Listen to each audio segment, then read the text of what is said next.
ভারত সরকার গায়ে পড়ে বাংলাদেশে অস্থিরতা সৃষ্টির চেষ্টা করলে তারা ভালো থাকতে পারবে না বলে মন্তব্য করেছেন নৌপরিবহন এবং শ্রম ও কর্মসংস্থান মন্ত্রণালয়ের উপদেষ্টা অবসরপ্রাপ্ত brigadier general doctor M Shawkat Hossain.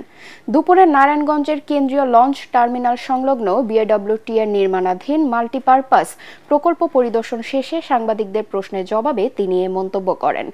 উপদেষ্টা শওকত হোসেন এ সময় বলেন, মূলত ভারতের কিছু রাজনীতিবিদ নির্বাচনে ভোট পাবার উদ্দেশ্যে এবং সেখানকার কিছু গণমাধ্যম বাংলাদেশে অস্থিরতা সৃষ্টির চেষ্টা করছে।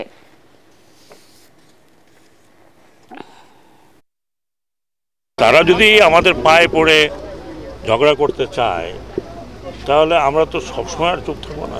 প্রতিবেশী দেশের সাথে সম্পর্ক ভালো হওয়া উচিত। বাংলাদেশ অস্থিতিশীল যদি হয়ও তাহলে ওনারা আরামে থাকতে পারবে। 18 কোটি লোকের দেশ এটা।